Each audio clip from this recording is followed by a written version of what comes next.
My name is Brock, and this is the Dungeon Master's Toolkit Podcast.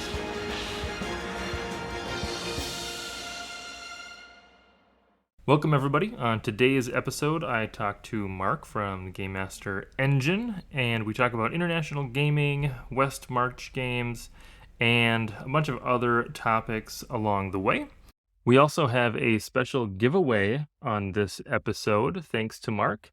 He was able to give us a key to the Game Master edition of Game Master Engine. So this is the full DLC if you're going to run the game as Game Master. In order to be eligible for the giveaway, all you have to do is comment either on the YouTube video or on the Discord server. I will put a post in there as well. And just comment what your favorite game system is, and you'll be entered in the giveaway, and then we will be giving away that Steam key on the next episode, so you can look forward to that. If you'd like to help us make more content, consider joining the Patreon. You can also bookmark our affiliate links to Amazon and TTRPG to support the show with each purchase. Want a free way to help the show? Give it a review on your favorite podcast platform, or like and subscribe to the YouTube channel. Finally, if you'd like to be on the show, or think you know a great guest, contact me on the Discord server or on Twitter. And with that, let's jump into the episode. Welcome, everybody. Today I have Marc from Game Master Engine and the largest German D&D community. Welcome, Marc. Hello. Nice to be here again. Thank you for having me. Glad to have you again. I think this time we are going to chat about kind of the international scene for role-playing games. Mm-hmm. Let's. Cool. Why don't you tell me a little bit about your role in that? Well, so I'm in that sense not a spokesperson of the international scene, but rather of the national scene. And yeah, that's kind of interesting. So I think what some people don't necessarily know is that role playing is often a thing that people do both internationally, but then also in their native language, which makes sense because role playing is a complicated endeavor. And if you do some voice acting or whatever, you want to be as good as possible, and it's much easier, obviously, to do that in your native language. So yeah, there's a lot of national role playing scenes. Also, a lot of countries have their own role playing systems, which are very popular or unpopular there. And therefore, there's also a lot of like Discord servers and other national communities. So if people are able to speak more than one language, it might be very interesting to go to these and have a look and see what people do differently. Yeah, I was just going to ask, what are some of the differences that you've noticed between where you're at and then maybe the industry as a whole? Obviously, that's a bit of a picky top. Can you say that? Picky topic, stingy topic. So there's always going to be stereotypes, and if I bring out those stereotypes, then people will say, "Oh, sure, this guy says stereotypes." But I think there are nuances, at least, which are different. First of all, I would say that the international scene and the American scene have a lot of overlap, but are not necessarily completely the same. But on the other hand, I think it's more normal for American people to speak and play with people that are maybe not from America without it being an issue, without it being like important at all. I mean, I'm from Germany and you're from America and still we're talking, because I already know your language. So that makes it easy.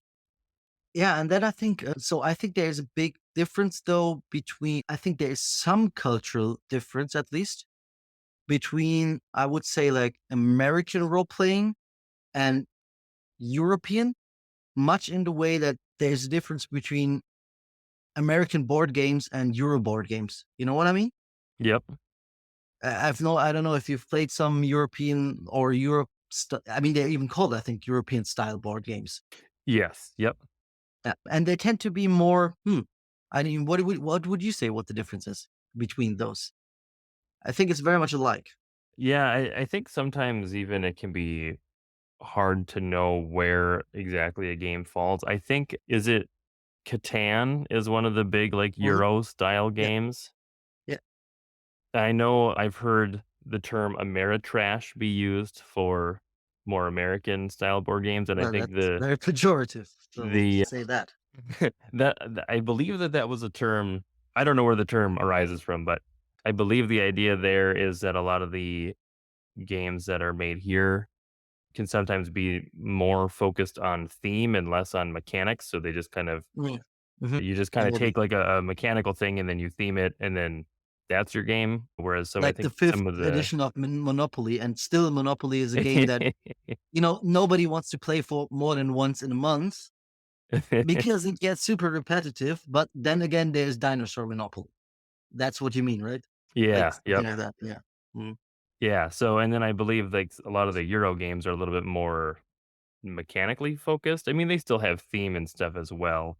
It's kind of a hard it's hard to draw because even people in the US also design games that are Euro style games, so it's It's not true. just because they're made here doesn't necessarily, Yeah. you And I know think you make a very important point there, because even if I can give you some stereotypes about, like, how the game plays differently in different countries, I would still say that's just a stereotype, because I know a lot of people who play in a very German way, let's say, or a very French way or whatever, but are Americans, because they just want to play that style of game. And on the other hand, we also have a lot of people in Germany who want to play the American style of game. Not talking about board games now, but tabletop role play games. So what I would say is one of the biggest differences there is the outlook on the game as a whole, because most Americans I know tend to look at the game as a game, which then also has role playing, which is cool, you know. But it's a game. But the purpose is to sit down and play a game together. We spend a good time and play a game, right? While most Europeans I know tend to see the game as a tool. So they sit down and use this tool to roleplay. And yeah, it then the gets rules and the dice and so on, they are there so Jessica and Olaf don't feel ashamed pretending being an elf and an orc, if that makes any sense. And it's it not is necessarily about rolling highest or winning and so on. So it's kind of permission, right? mhm. In a way to pretend. Yeah. Yeah, yeah, absolutely. I mean, I think it is, but that's my personal opinion. So yeah. And people will argue about that, I guess. Yeah, then and also you have to see that again, every country has their own. While everybody plays D&D all over the world right now, everybody still has, or every country still has their own games, which are also prominent. And for example, in Germany, there is DSA, the Auge, the Black Eye. Not sure if you've heard of that, but that is a game which I would definitely call very German.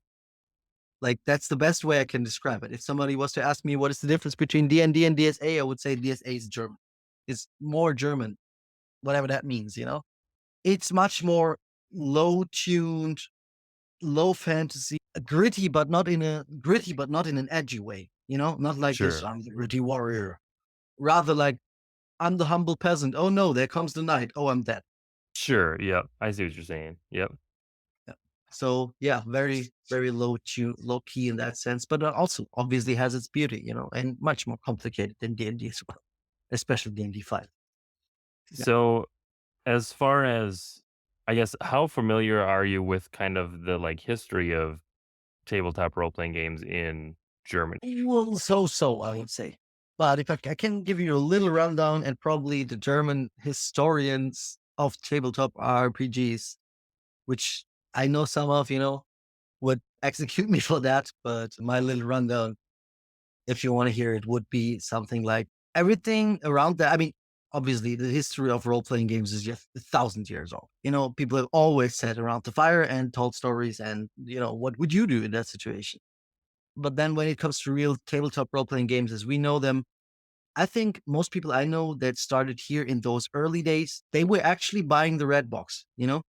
They were actually playing the first versions of the game, even if it was in English. And it was very avant garde, if that makes sense. But then it was always the problem of translating. And it was also always the problem of licensing to a national level. So that's where basically after, I don't know, I think already after second edition, the first edition of Das Schwarze Auge, DSA, came out, which basically at that time was much of a clone of D&D, even though we're talking second edition or so. I mean, sure, they changed a lot of stuff and they made a specific world for it and so on. And by the way, that world is no comparison to what you normally know from D&D because it's like so detailed. There's written whatever is on every under every rock, It's crazy. But it was very much a clone, much like Pathfinder was a clone of 3.5, Yep. like a split in that way. And then yes, DSA got several revisions, so did D&D. And I know a lot of people who only played DSA and a lot of other people who only played D&D. And there's still a kind of divide between those scenes, even though it's not an unfriendly divide. People are eager to try the other system out or some other systems as well. I mean, there's obviously more, but they fall more into two categories. I would say like people are more inclined to play DSA if they are more lore focused. They want to be in the lore of that one world, which makes sense. Much like if they were to want to play in Lord of the Rings or so. Yeah. Yep. So this is Frodo, no question about it. Why don't you know Frodo? You must know Frodo, this kind of thing. While D&D is much more loosey-goosey in that way. And I mean, if we look at the actual game world of D&D, it's very patchworky. And often it doesn't really make sense. I mean, it's not super contingent. Yeah. It's more so just kind of like a generic Yeah. fantasy. You can just kind of throw whatever in Yeah. or not that you want. Yeah. Yeah. So I would say that people are more inclined to play D&D if they either want beer and pretzels or if they want maximum freedom to build their own world, which then they make maybe super concise and everything. But if they want to have their own fantasy, while if they are interested in a kind of meta plot and so on, they would rather play DSA. Yep. And are the games similar in terms of mechanics? And you said this kind of started out as a clone, so I'd assume that they're fairly similar. Oh yeah. I can give you some examples. So first of all, DSA is much more in comparison to D&D 5 at least, you can much easier break your character by building a bad character.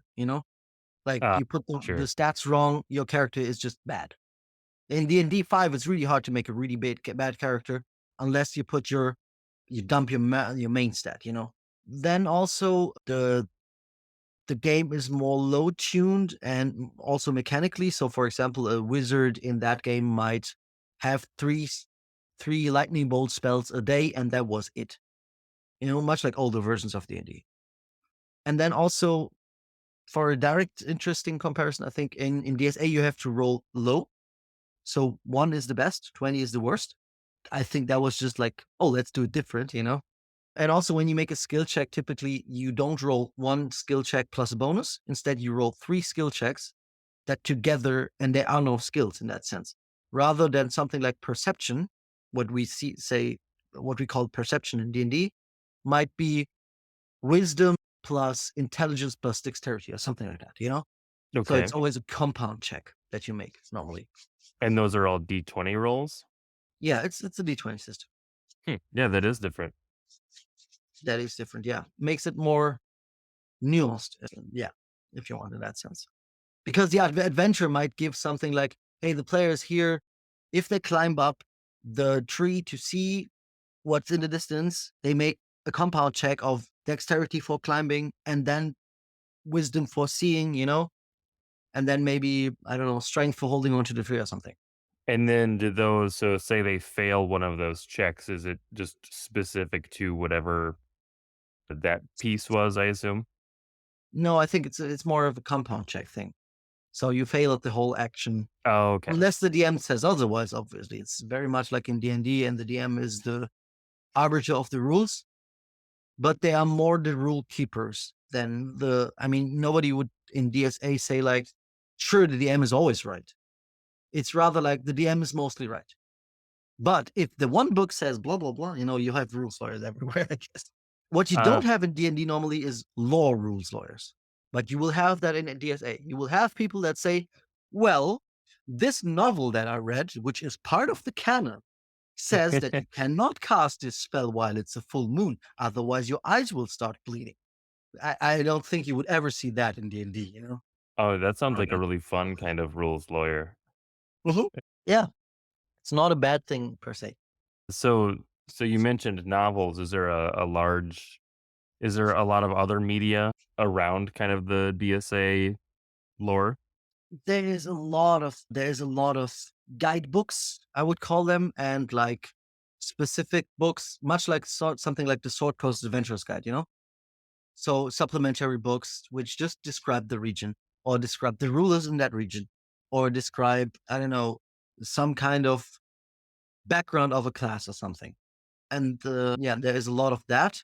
Not as many novels as I'm aware of, but there is much more meta plot to explore as well, because there is an ongoing meta plot through all the adventures or through most of the adventures.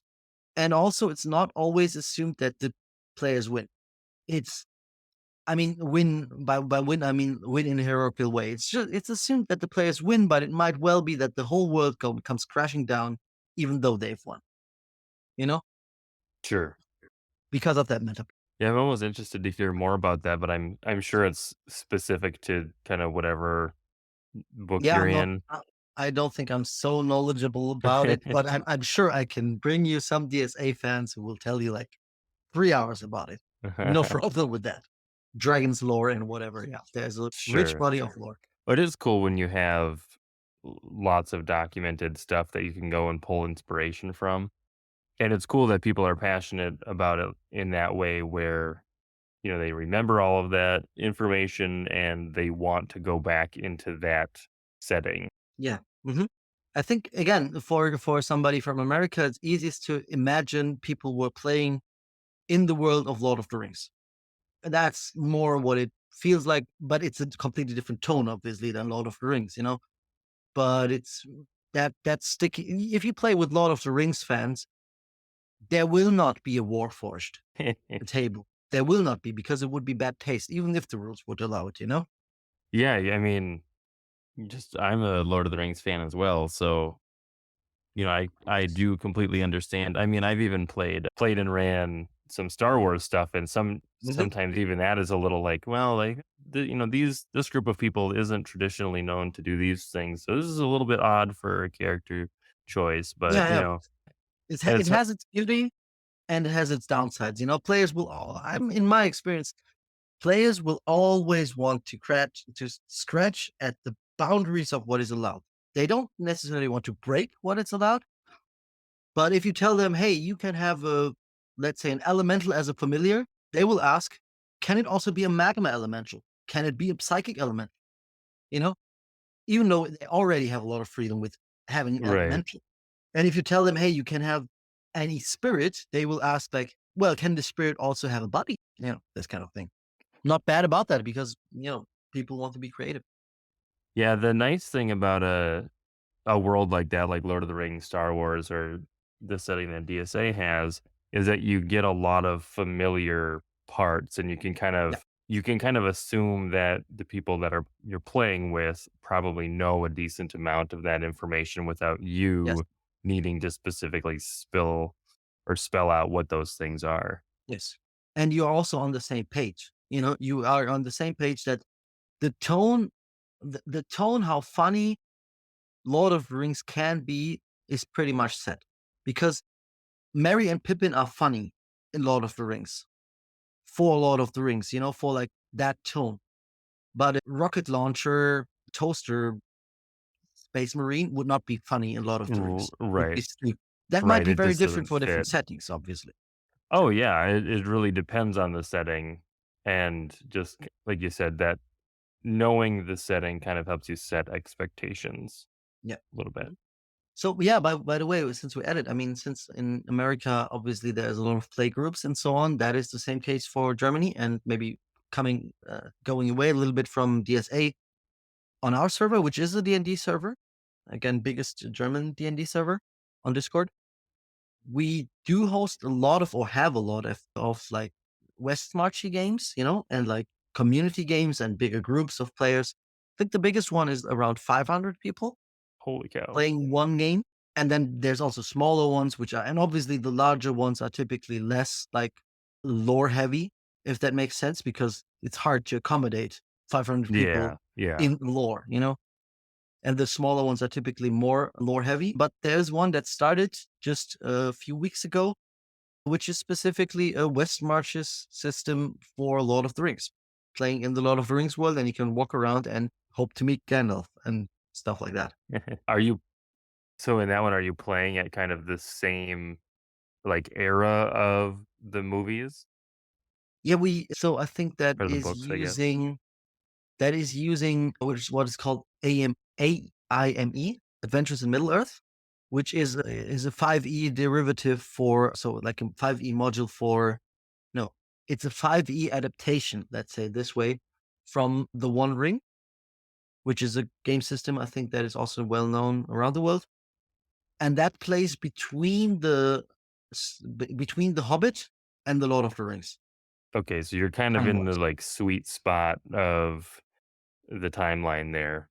Yeah, exactly. So the best described, which is not actually interfering with the story, if that makes sense. How so you have 500 players, how many, like, game masters do you have? Oh no, not we have 500 players. There is a community, a sub community, if you want, or like its own community, which is at home in our bigger community. Basically, they are like Oh, sure, yep. they Yep, derive from an earlier game system which we ran on this server directly, and then they derived from it and made it different and made their changes and so on. And they have 500 players or so. And I don't know exactly how many DMs they have because it's like on and off, and everybody can be a DM at some point. right.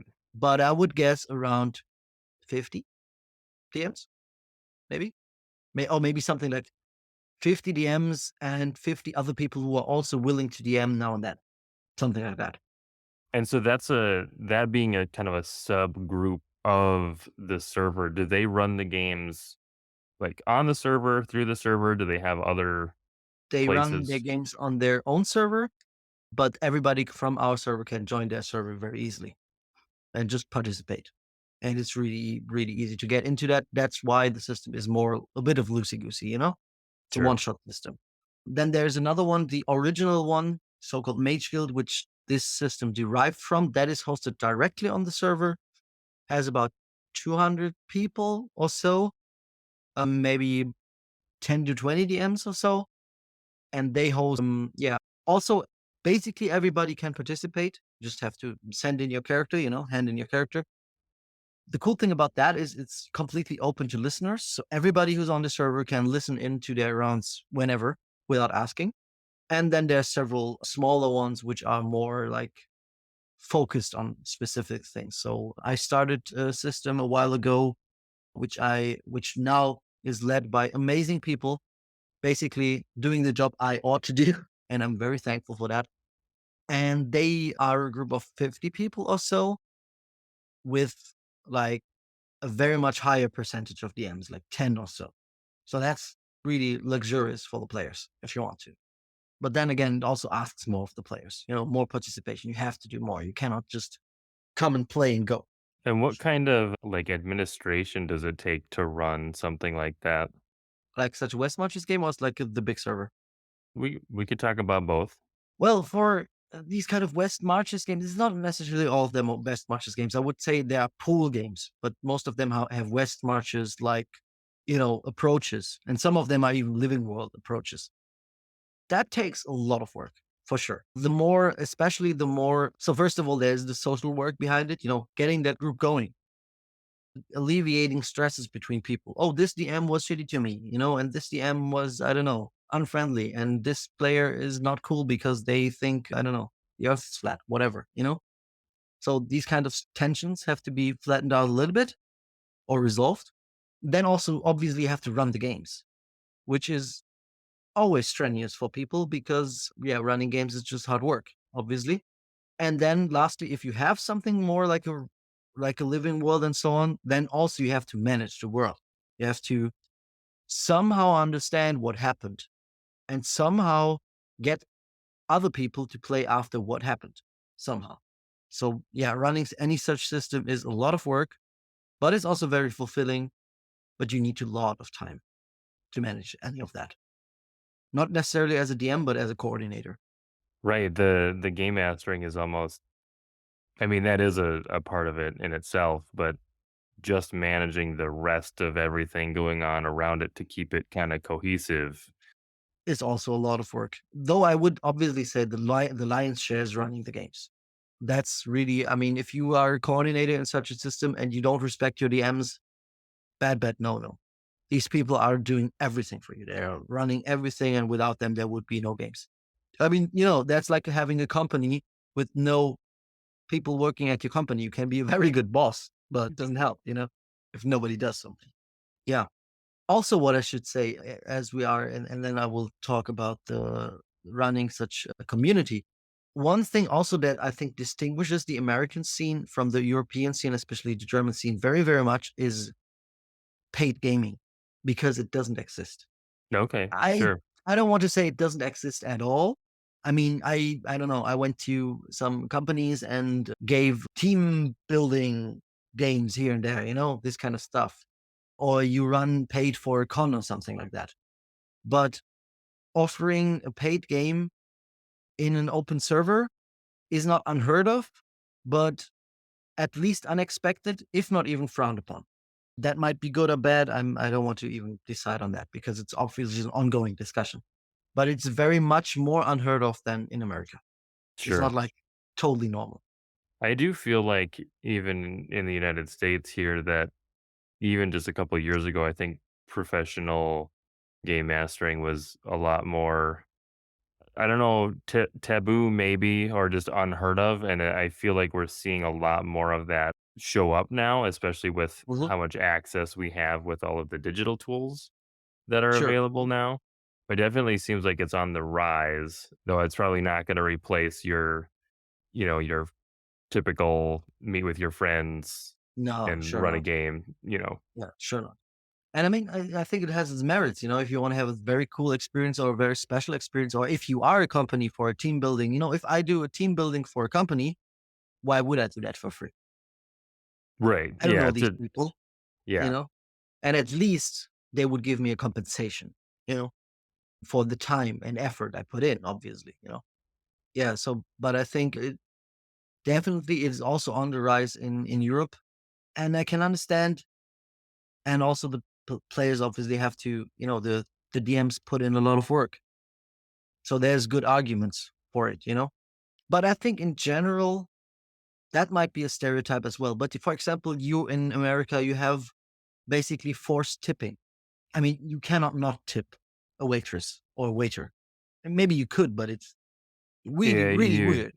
yeah, it's generally not, if you don't tip, it's very Yeah. bad manners, I guess, but yeah, Yeah. And the tip is also a bigger part. Here in Germany, I think 10% is a normal tip. And you would normally give that unless you can't, or unless you're, not rich or whatever, then you wouldn't tip maybe. But I think, yeah, Americans make more. I hope that doesn't sound bad because it's not meant in a bad way. But Americans make a lot of informed and good decisions with their wallets. Like they actually support a product or don't. They buy it or not, and they know about the impact that that has. While in Germany, if somebody wants to support something, they go and support it by helping the people that make it, sure. or offering their time for free or something like that. Like a volunteer Hmm. position or Yeah. something, sure. Yeah, so that's maybe just a different, like, cultural I thing guess, that yeah. exists? Yeah, there is a lot of volunteering in Germany for sure, but not so much of funding. Yeah, not, I don't know. Something like Patreon and so on doesn't run here like in America. Sure. That's very interesting because I mean, that's just what I'm exposed to here, but and I know as far as, like, the whole tipping thing goes, I mean, that's also kinda controversial because, unfortunately, if you work in a job where you get tips, the company is typically allowed to pay you lower than, like, a minimum wage, so there's Because you some make tips. Yeah. right, so there's this weird, like there's just a lot of weirdness around, like, what is actually acceptable and what's not, and are the companies taking advantage of the situation? But, like, some people, I mean, depending on where you work and depending on how good you are, you can make way more because you make tips, but also some people get taken advantage of then as well, and it's just kind of a weird Yeah. It gives, I it's mean, it allows for excellence, but also gives problems to people who are not so excellent. And Does a waiter have to be excellent? They just bring food. I mean, it should be okay if they bring my food? Why does the waiter get a great tip if the food was good, if they didn't make the food? Right, exactly. There's a lot of stuff like that where it's like it feels like you're offloading, or the company is offloading the decision for how much the person gets paid to the customer instead of just, like, paying them Which creates a social fair pressure. wage, right? So, Yeah, which creates a uh, lot of social pressure and so on. yeah, Yeah. and it's not really great for anybody except potentially the customer, or not the customer, the company, or if you happen to just make really good tips at whatever your job Yeah. is, so Yeah, some exactly. people really like it, some people really do not, so Yeah. Yeah, so this is quite different here. Yeah. Oh, yeah, and then you were asking about, like, running such a big server. So we're talking about, yeah, rather big server, and I would say, fortunately, it's not a lot of work. I mean, it's always a lot of work if we have some event going on, if we need to coordinate people and so on. So luckily, I'm not doing that stuff alone. So me and another person are co-admins of that server, basically. And then we have a little staff of moderators. It's not a lot of work unless there are events and so on, or I don't know, a wave of bots coming to the server or something like that. Because luckily, our community is super wholesome. And in that sense, the TTRPG community in general is super wholesome. So if you listener are new to something like D&D, don't go to Reddit and think that that's how people engage with something like pen and paper games, and tabletop games. Come to some Discord communities and you will see that it's super wholesome and 99% of the D&D horror stories are not true. Or at least, the normal stories don't make it to Reddit or Instagram and so on. It's only right, those horror yeah, stories. How yeah. many of those D&D horror stories have you encountered, bro?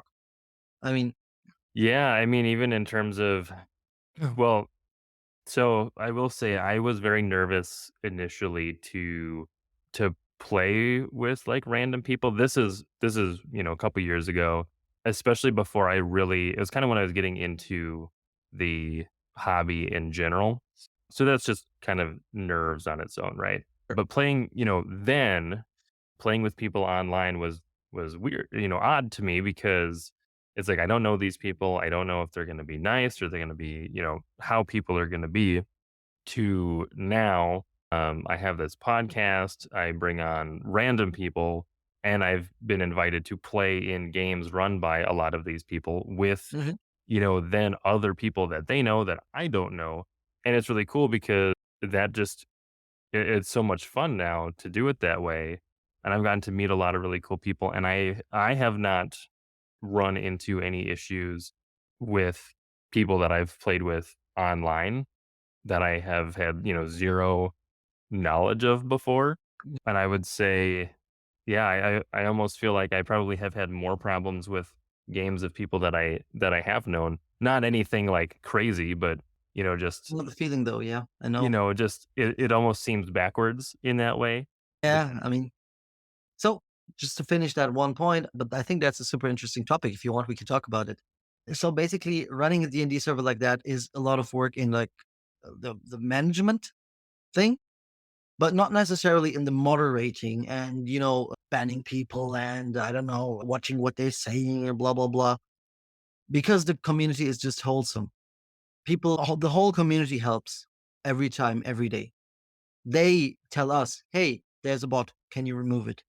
They tell us, "Hey, this person, I don't know, is actually very weird and please talk to them." And then we talk to them, and they don't shame people and they don't anger each other so much.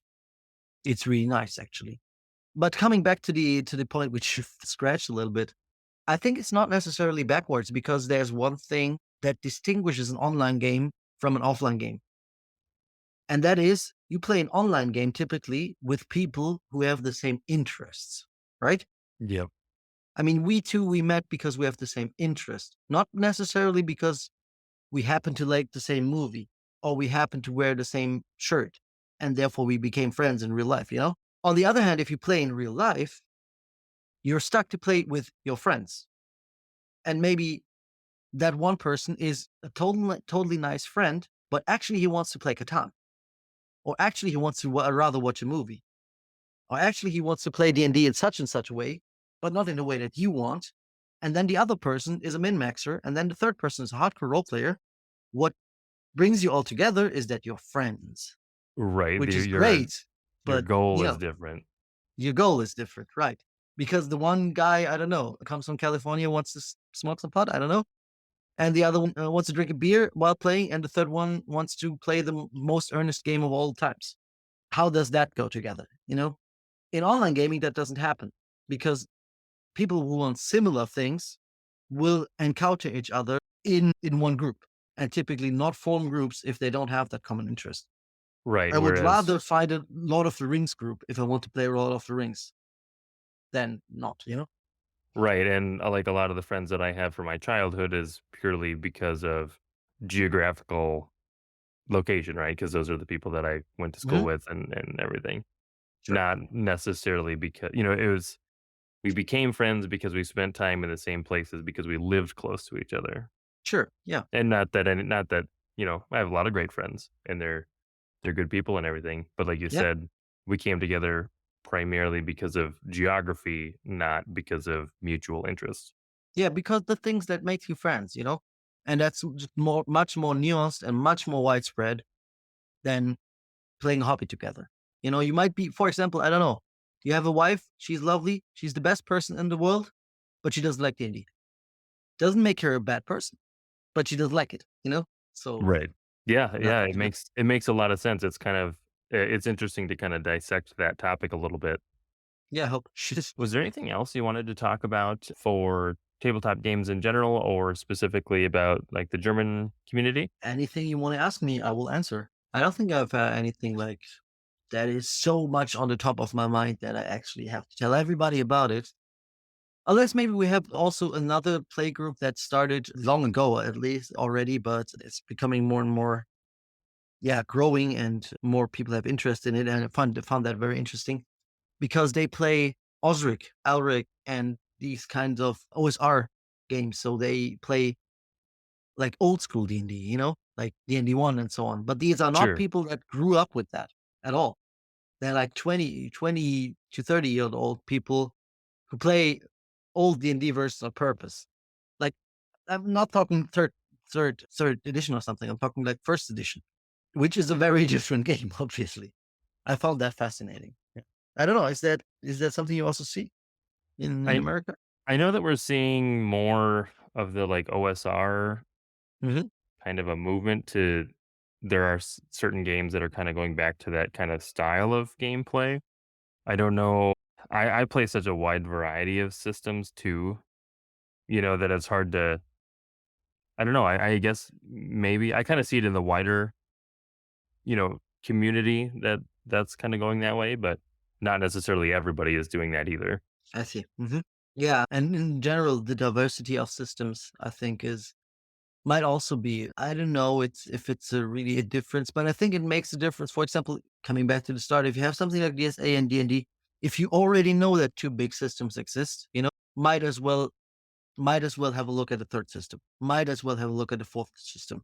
But if there's really one system which is super, super dominant, it might be a stretch to look at at a second system in the first place.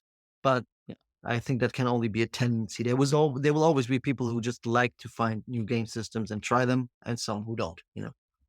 Yeah, well, I think we kinda saw that with D&D, especially with the OGL stuff Hmm. Yeah. lately, it was like they kinda shook the boat a little bit, and then a lot of people were like, "Well, I guess now's the time to try other things," and then, Hmm. I think a lot of people came back, and I think a lot of people found something different that they enjoyed just as much, Hmm. so Yeah. cool. Well, I think we can wrap up this section of the interview. So, Mark, do you wanna give us your socials and where we can find you? Sure. So yeah, find me on Discord if you want to. I'm Mark #8000 because that's a cool number. Mark with C. And yeah, our server you can find as nobody's gonna pronounce that. Die deutschsprachige D&D 5 Community. And if you're German, you will have understood that. And if you're not German, you're still very welcome to visit us. Everybody will speak German, but everybody will be able to speak English as well, and they will happily do so. And we also have a lot of people who want to learn German and come to us and actually play games with us. I know one guy, hello Anwar, good friend of mine, who came and he's Russian and but he's studying German language in Russia. So he came to us to actually play D&D in German to hone his German, you know? And he did such a good job because it's such an effective way of learning. Obviously, because you do it with something fun, you know? His German is so good by now. It's amazing. So yeah, if you ever think of learning German, drop by, I guess. Yeah, that's really it. That's an awesome learning experience and story to have. I love Yeah, it. Well, thank you, Mark, for chatting about TTRPGs with me today. anytime. Thank you for having me.